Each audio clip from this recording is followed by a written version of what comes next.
Even in the darkest hour, hope can still be found. As trans rights continue to be eroded in the UK, leaving many of us feeling alone and helpless, there are good people out there, readying to fight on our behalf. That's what I'm here to talk about, one such example that brings me hope. But first, a quick content warning for the following: transmisia, medical gatekeeping, child abuse, and suicide. If you like our work and appreciate the research put into each video, please consider supporting the channel via Patreon. You can also support us by liking, commenting, and sharing our work on social media. Hi there, my name is Ethel Thurston, she, her, they, them, and today we're here to talk about how the Good Law Project is readying to take the UK government to court over the NHS's emergency ban on puberty blockers. So there's a lot of background to this, some stuff I've already covered, some stuff I haven't, so I'll just do a quick breakdown of key events, starting with puberty blockers and Tavistock. Puberty blockers are clinically tested, fully reversible medications first developed for cisgender children suffering precocious, early onset puberty, something that carries with it the high probability for psychological harm.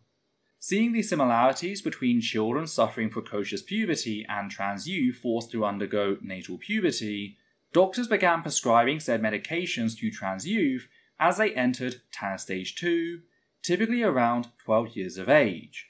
Said medications could be taken for up to 4 years, at which point most trans people would be 16 or older, the age of full medical consent within the UK, at which point they could be put on HRT before deciding whether they wanted surgery, with most doing so once they've turned 18.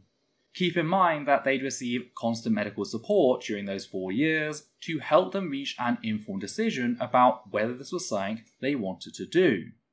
Now, whilst the medications are 100% safe and reversible, that's not to say that any child was put on them. Only children who displayed signs of gender dysphoria, that is, distress regarding their birth-assigned gender, were placed on them, with early research noting key distinct differences between trans youth who would benefit from medical support and those who wouldn't, such as cis children exploring their identity, or trans children for whom medical intervention wouldn't be beneficial. These differences were so distinct that 100% of trans youth put on puberty blockers went on to further transition with no known regret. That is a statistic practically unheard of in medicine.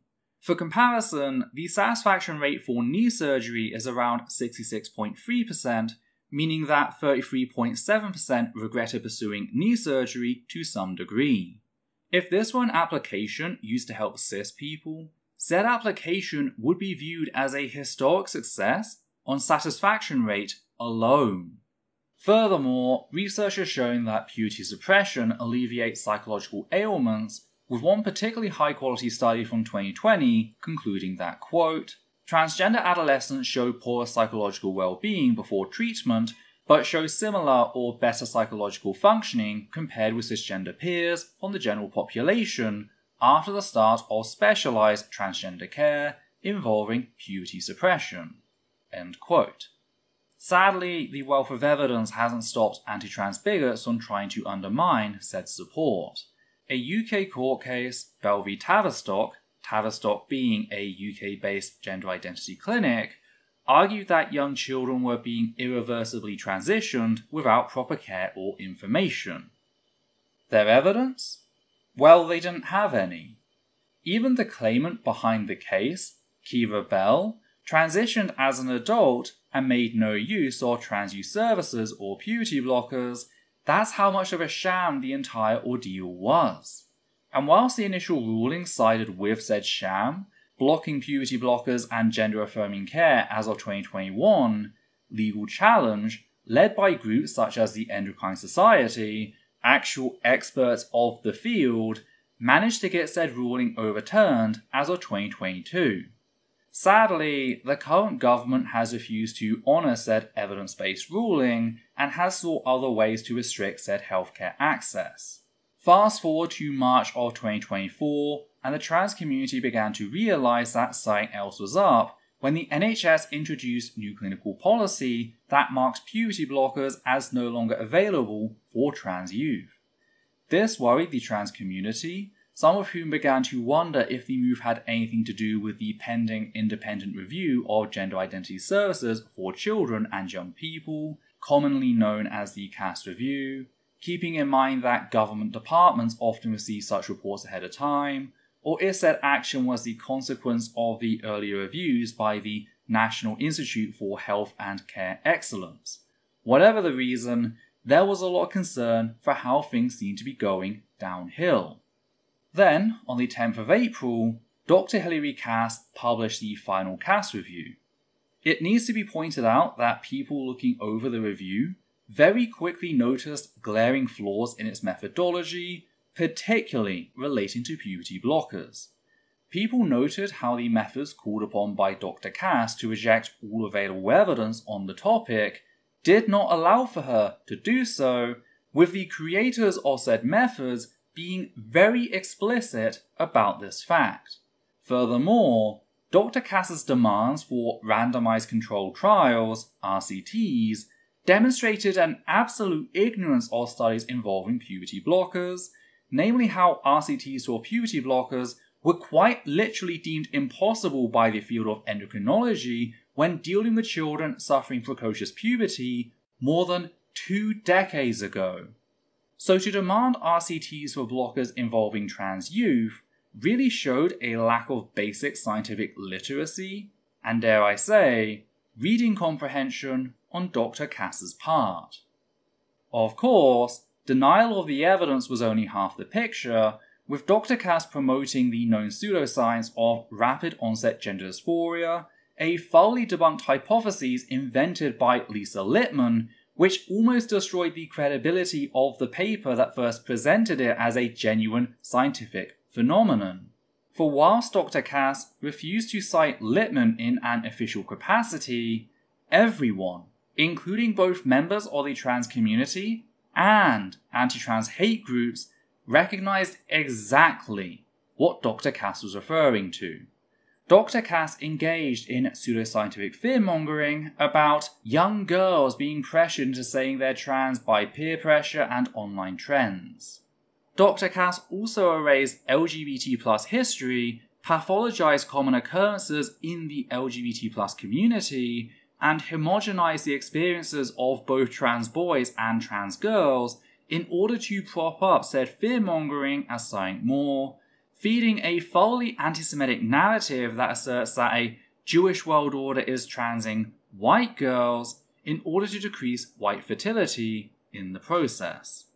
All of which was explained in detail in our video exposing the dangers of anti-trans fascism regarding the Cass review and Labour's downfall, specifically the chapter titled Trans Men as Victims, the Cass review. So if you'd like to see me demonstrate all this, be sure to give that a watch. I'll include a link to it in the description, along with the reference list. Suffice to say, the entire paper was an absolute farce. Sadly, that didn't stop the UK government from using said farce to justify medical violence targeted at the trans community. On top of the previously mentioned NHS ban, an emergency ban on puberty blockers was announced on the 30th of May, extending to private and EU providers, a ban that explicitly cited the Cass review as justification. It's worth mentioning that the emergency ban was submitted by the Secretary of State for Health and Social Care, Victoria Atkins, just before the dissolution of Parliament, meaning the ban couldn't be properly scrutinised. This was a problem, seeing as the ban itself had completely bypassed the normal requirement for consulting a statutory committee to protect public interest, yet, sadly, it worked as intended. The bill was passed, meaning it would go into effect on the 3rd of June and remain in place at least until the 3rd of September. I say at least until the 3rd of September, as I have no doubt that the government, regardless of whether or not Labour beats out the Tories, will attempt to extend said ban for as long as possible, if not indefinitely. I've also got to point out how, starting a ban on puberty blockers on the 3rd of June, the start of Pride Month, seems especially cruel. I feel a lot of trans youth had their pride this year effectively dashed upon the rocks by this entirely heartless move. However, there is hope on the horizon. As you might have noticed, I haven't been able to cover any of this the past few months as I've been dealing with some personal trauma, and sadly, any time I felt like I dealt with one thing, two more popped up to take its place. Yet I'm past all that and have begun to heal the channel as well as myself, and a part of that is becoming more active in trans community spaces. I've allowed myself to become a bit of a recluse these past few years and have decided to change that. As my therapist pointed out, I shoulder myself with the burden of fighting for the community, yet never take time to seek much in the way of community support, separate from my work.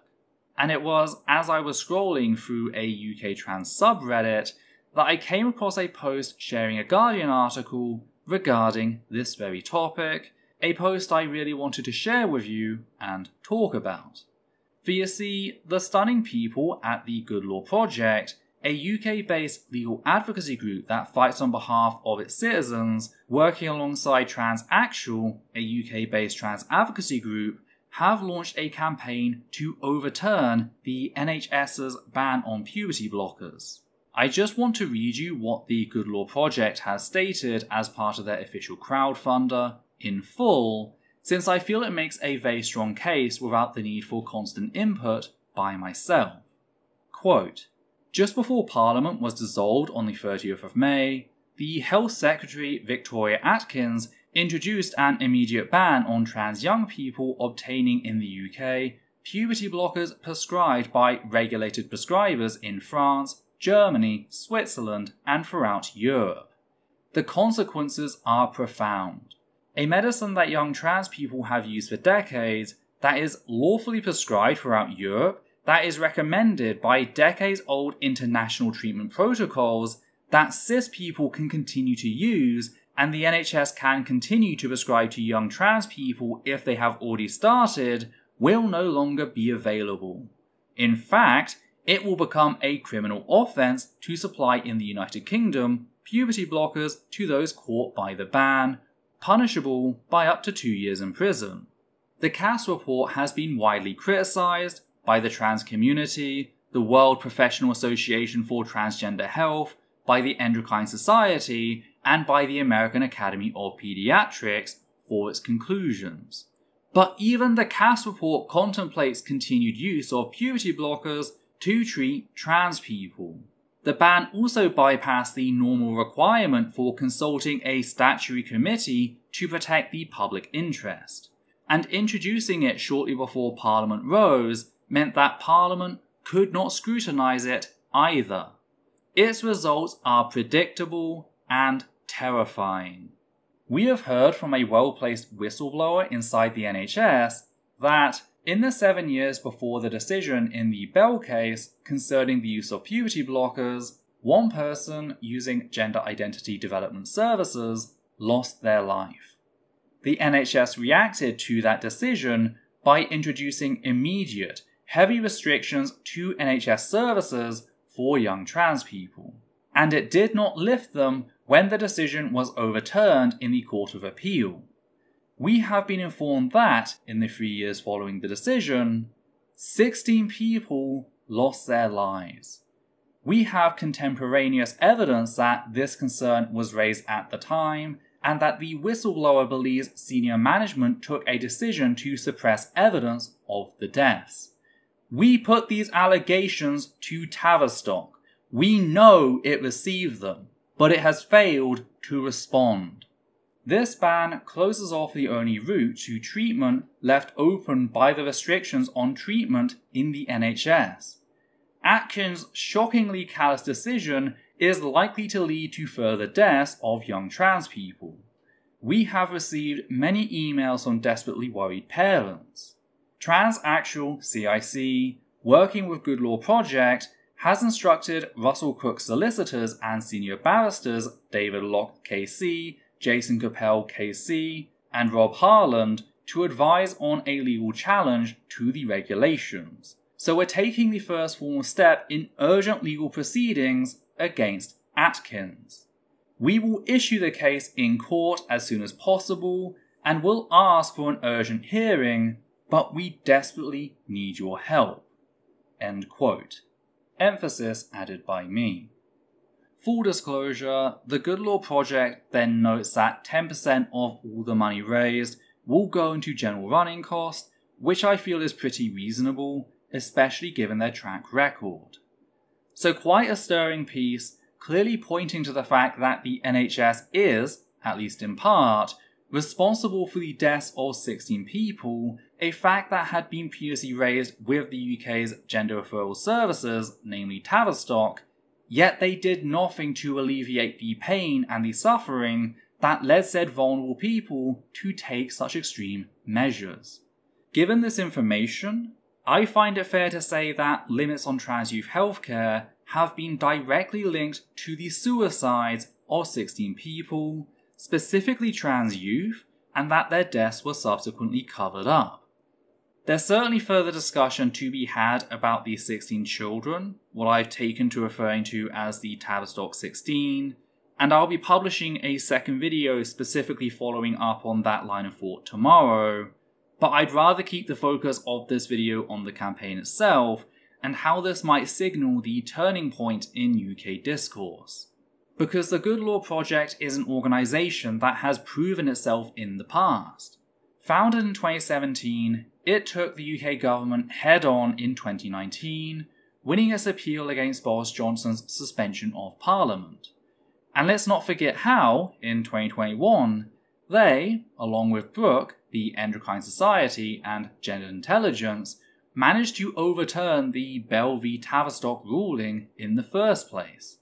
So they have mounted and won cases, including cases specifically relating to puberty blockers, and I'm very hopeful that they'll be able to overturn this one, particularly in light of the fact that, for all the cast review's flaws, nowhere did it actually suggest the banning of puberty blockers. Because, that's right, even Atkins's own source doesn't support her, making for what, I hope, will be a very open-shut case. Hopefully the Endocrine Society can be made to step up as well, seeing as they were involved in overturning the Bell v Tavistock case. Of course, such litigation isn't free, which brings us to the £75,000 that the Good Law Project is trying to raise. And I know that sounds like a lot, but it's sadly how UK society operates, and it's why projects like these are so important. We can't rely on a single individual forking out that amount of money to challenge said dangerous policies on their behalf or on behalf of their children. That's just not affordable for most UK people, let alone UK trans people, who are more likely to be impoverished. That's why collective campaigns like these really are the way forward, and honestly, £75,000 is a steal for a case of this magnitude. For comparison, I was targeted with a SLAPP suit at the end of last year, a strategic lawsuit against public participation, for calling an anti-trans bigot an anti-trans bigot, and had to seek legal support. The specialist we talked to explained to us that, due to the complexity and length of said case, both sides were looking to pay at least £30,000 if not £40,000 just for the discovery phase, i.e. before the case had even set foot in court. In light of that £40,000 number, however, £75,000 for a campaign that would help the trans community as a whole doesn't seem as wild as one might think at first glance, even factoring in how £7,500 of said money will go towards basic operations. And again, I really do think that this is the best way for us to begin turning things around. That's why I fully encourage people who maybe have a few spare quid kicking around to consider donating to the Good Law Project. It's a solid way to help trans people, particularly trans youth. I'll be sure to include a link to the fundraiser at the very top of the description. Though yeah, seeing this news, as grim and dark as the events that surround it are, at least gave me back some semblance of hope. To see such an organisation readying itself to fight in defence of the trans community is uplifting, and I look forward to covering more such stories. It's no secret that these last few years have been dark for the trans community, particularly my fellow Brits, so this comes as a welcome change. Speaking of change, and to end on a lighter note, something that I found really funny is how a lot of the comments to the Reddit post are openly confused by the fact that The Guardian did some actual reporting for once. Like, their article on the legal challenge isn't what we've come to expect from what is usually a far-right shitshow. It was actually nuanced and, dare I say, balanced. Of course, it wouldn't last long, as it was only a couple days before The Guardian returned to its usual spiel of demonising trans people, particularly trans women, as inherently predatory monsters. So really, just an odd blip on the radar, but hey, I'll take positivity where I can get it, when I can get it, no regrets. Though what do you think? What other efforts can we engage in to make things better for trans people living in the UK? What advice would you offer to those making the case for puberty blockers? Are there any other news stories you'd like us to cover? Did you notice something I missed? If so, be sure to let me know in the comments down below. And if you appreciate what we do here and want to help out, please consider becoming one of our wonderful patrons who make our work possible. On that note, we'd just like to thank the following people: Matthew Kovac, Hannah Banghart, Gert Van Vorst, Goddess Alita, Marble Wings, Sosh Daniels, Flynn, Higgins the Seagull, and Ocean on a Teaspoon. And for myself, Adita and Levi, take care now.